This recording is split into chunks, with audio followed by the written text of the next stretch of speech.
Riri namba ya andu aria mahutitio ni muyuro wa mai itura-ini ria Kihoto mwena wa Naivasha ithiete na mbere kuongerereka kuri na wagagu kurumirira muhuhu wa ati thirikari iri na mubango wa kumathamia kuma migunda-ini yao.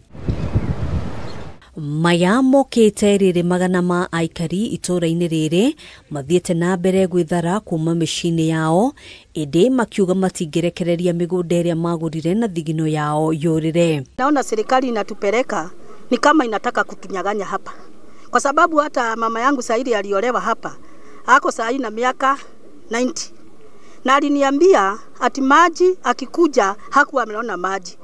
Sasa aliniambia maji ilisonga tu na ikarudi. Ni kama tunaona tunataka kunyaganywa urithi wetu.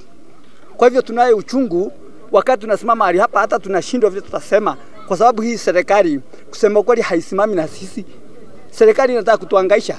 Wengine wetu hatuna mali pengine tuliangalia.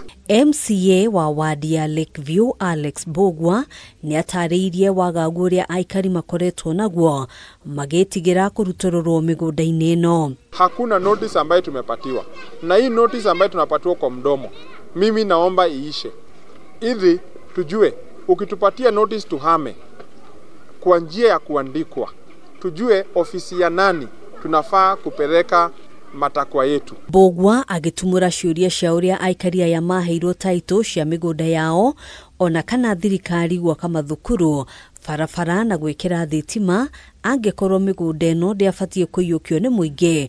Murugamo uria ukindiritwo ni muikariri giti wa aikari a Kihoto Stanley Washaga. Wakati huu unapokuwa unawaambia wahame na watoke hapa na hii ni shamba ya wanyama, ili hadi serikali imeweka whole tarmac, Kenya Power imefanya connections, title deeds ambazo ziko katika hii Kihoto, very genuine title deeds. Tuseme ya kwamba mwananchi angejuaje hapa ni riparian iwapo serikali yenyewe inampatia the same title deeds. Mimi najua hii ziwa yote katika Naivasha, hawa watu wote ambao wamezunguka ikiwa ni riparian wote wako, lakini isiwe ya kwamba kizingizio ya kwamba sisi ndio tunastahili kutoka. Oho akiuga ati namba nene ya aikari itura-ini riri ni andu akuru aria mahurukite wira na makite micii yao kuhitukira kigina kiao kia ukuru-ini. Kando na fununu na mahali tulikuwa, ikiwa walimu wameambiwa watafute shule mahali pengine na waondoke, na watoto waondoke, makanisa waondoke, hata wanastahili kununua mahali pengine, hiyo ni jambo namna gani? Ni kusema ya kwamba kuna mpango imepangwa watu waondoke mahali hapa. Aikari aya makinyiriirie ati matigwetikira guthamio migunda-ini yao hatari mibango mikinyaniru ya kuria merekeirio, kuona guku ni kuo moita micii yao kuma o tene. Mtu akituambia tu muamka asubuhi muende, tunaenda wapi? Wametupea mahali pa kwenda.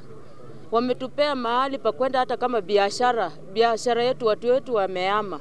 Sasa hiyo sio suluhisho. Hadrini Hakameme TV, jitagwo Ngina wa Wadiro.